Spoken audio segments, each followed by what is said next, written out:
wonderful to see you. Thank you very much for joining me today. I am Dan Steinler. I am the owner and founder of CCR Search, where we specialize in accounting and finance, sales and marketing, and construction talent for our customers. Covering the topic today on our podcast of navigating uncertain times and thriving in a down economy. Again, very excited to have you join me. I figured it would be wonderful to speak through this topic as the CEO of Skaled Consulting, where you help executives around the world accelerate business growth with data-backed sales solutions. I know before you built Skaled, you held the roles of VP of Sales at Nowait, which was acquired by Yelp. You were the head of sales and customer success at Chartbeat. You were the VP of sales at Glassdoor when it was acquired by Recruit Holdings for $1.2 billion in 2018. And I know you've positioned yourself and Skaled as an expert in modern sales and thought leadership. Today, you're spending most of your days leading executives and teams into the future of sales and sharing your thoughts and actionable takeaways on LinkedIn, Instagram, YouTube, your own show, The Jake Dunlap Show, as well as participating in speaking events and breakout sessions around the globe. So again, pleasure to have you. Why don't you tell our listeners? A lot there, man. That was great. I appreciate it. You've covered a lot of ground.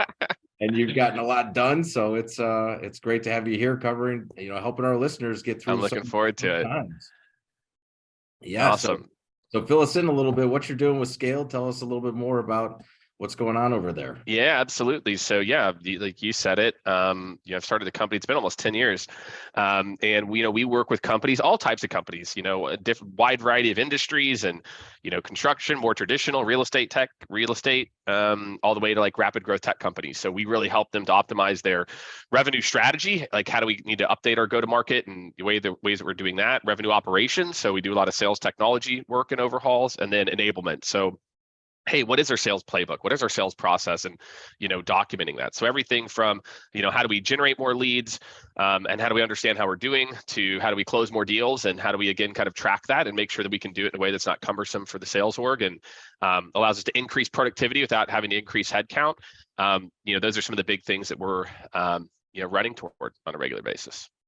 And you're speaking with executives all day long. I know that's what you do as your as your primary role. And so, how are you helping them navigate through these times? I can imagine, your hands are, executives' hands are tied, their budgets have been cut, the forecast doesn't look good, the pipeline looks a little bit rough, and then you need to go into a team meeting and, rah the troops.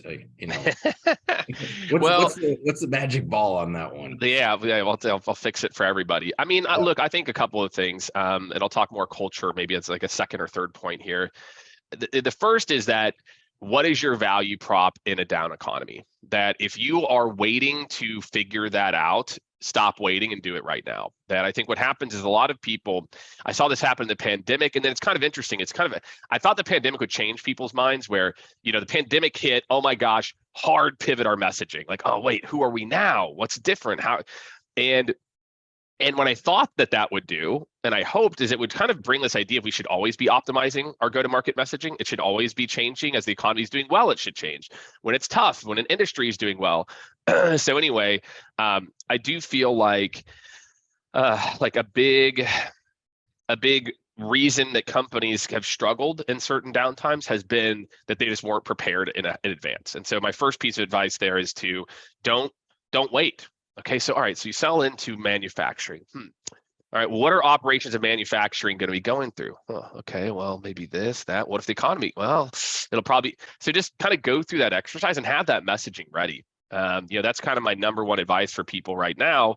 And then the second will be sales technology that, we have over 1,000 sales technologies now that can help you to, automate repetitive tasks. And when I say the word automate, a lot of people immediately think emails. I'm not talking about automating emails. What I'm talking about is things behind the scenes, like, booking a meeting that's someone trying to come inbound. They come to your website, they request a quote. There's tools that exist. We use this on our own. You can literally hit the exact date and time that you want to meet and just book it right there. Versus like fill out a form, back and forth. So there's kind of these productivity gains that I think a lot of, especially like, a lot of the folks you serve in construction, I think really have to wake up to that sales technology is not a burden. It's not like, well, I got to enter my data there, for my boss. It's like, no, man, like it can actually save a ton of time when set up correctly, which is usually the issue. It's just not set up. So those are a couple of things. And then the third I was going to mention on culture is just to be transparent. I think one of the things I try to do with my company and we talk to people is like, look, people aren't dumb. You can sit here, everything's blah, you're great. It's like, look, we're not sure quite where it is. Like we're doing everything we can to be ready and prepared. And we're showing that, right? We're changing our messaging. We're thinking about the value prop. So, anything, anything like that, I think is goes a long way with employees. So messaging, technology, and transparency, I think are the three big ones. It's interesting you mentioned construction. I met with an individual yesterday, and I was doing research on his website, and I came across a blurb about who they were, and it was literally like in Latin, where they put the placeholder in, and it's like the Lorem Ipsum. Yeah, Lorem Ipsum. Yeah. He's just like, I can't stand that stuff. Like they just don't, like, what do you say to those folks? Like outsource it, hire somebody internally, you have to address it. Cause I completely agree with you. Like construction is a perfect industry to focus on where, hey, drop a Calendly in there and you'll fill up your calendar, and then you can fill a pipeline and you can be, moving right along to help overcome some. Well, yeah, and I get it, right? There's also a lot of companies that overinvested in technology recently, and now they're not using 20, 30, 40% of it. I always say start with the bottleneck, meaning like, hey, what is, if I sat down with your team and I said, hey, what are the things they're doing every day that are not value add, that are purely administrative? There's an app for that, right? There is a technology that can solve that. Man, they got to manually enter in their notes from a call. Well, there's call recording software that will literally actually enter in the notes from the call. So I just think like, don't try to go too big. Instead, think about, hey, what are one or two of the top things that my team is doing today? And you can always DM me on LinkedIn or something. If you got a question, I'll tell you kind of the tech I think is in that space. But that's where I'd like to start, is I'd like to start there. It's like, don't try to think about everything. What's the one bottleneck that if removed would release the most, potential from your team? Interesting. Okay. Great feedback. I think that's smart, really dig into where those struggles are. And, people are running a million miles an hour, and then they think they need to solve everything. And then they, Correct. get overwhelmed and then just fall back into their old habits. That's right. Yeah, exactly. Oh, good feedback. Okay. And let's say that you're mid-level management or even up to a CRO dealing with the board. How do you get the target off your back during these times? Beyond, update Salesforce and everything else. But how do you stay safe in this type of economy? Well, it depends on your board, I guess is what I would start with, and kind of how flexible. Here's what I would say. I think sometimes marketing and sales leaders don't do a good enough job of making making a strong enough argument, which, so how I would look at it is this. I'd say, here's our number. Okay. Here's our conversion statistics from last year. Okay. We did $10 million. We did $20 million last year. Next year, you want us to do 25. Okay. Here were our conversion percentages. We did X, Y, this is how many proposals that we had out, RFPs. This is how many, meetings it took to get those RFPs. Next year, you're telling me I've got 25% less headcount, and I've got, I need to increase the number of leads by X. Here are a couple of strategies that I think could potentially, you tell me how to get there. And I think, let's sit down and collaborate. I wouldn't maybe quite say it like that, but let's sit down and collaborate, because here's the data. And from what I know, look, do I think by better leveraging technology or whatnot, can I get 10 or 20% more productivity? Yeah, I do. But I can't make up this delta of 4 million. So we need to put together a plan of how we're going to make up that delta of 4 million. And I'm going to bring to you my ideas of how we can do that. As opposed to like the plan's high, like it's going to be hard. I think sometimes marketing and sales leaders don't just put together the business case that makes it an easy, well, yeah, okay, I guess that's the case. I guess we do need to hire those 3 people. Yeah, we do, because it's just the option. Or we do need to invest in technology or partner or a new channel strategy or whatever the thing is, it's going to be the unlock for you. So that's what I would think about. It's just like, are you doing a good enough job of making the business case? Yeah, that's my hot take on it. And I think that's just such a tough spot. I mean, if you're the CRO, it's like, well, Jake, I mean, we just double headcount, we just, gave you more territory. Like, why can't you get to this number? I mean, it's really hard to You just try do to the make math. the case. Just do the math. You just say, look, totally understand. Based on this, here's the TAM from that new market. It's XYZ. Absolutely. The key is, let me show you capacity of my team. My team doesn't, without there's no capacity. They're working this other, like, here's their data. Here's what they're doing. Help me me work through it. Mhm. And I feel like whenever you bring the data to the table, it removes the emotion or opinions. It's like, this isn't an opinion. This is just, here's the information. And just taking that amount of time to put together a really good argument, like, this is why it needs to be what it is.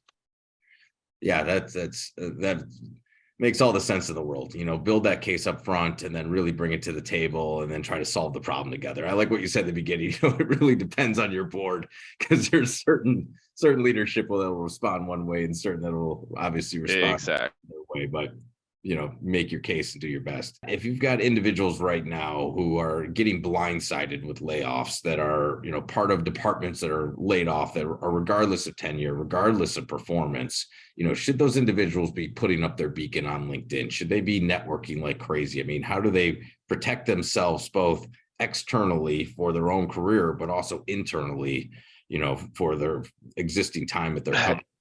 Well, I mean, that's where the power of LinkedIn can come in. Like, I mean, I really feel like, if you're putting out relevant information, you're maxing out your connections with a relevant audience. And again, let's say you like working in the construction space or, some other space. Well, look, continue to grow your network there.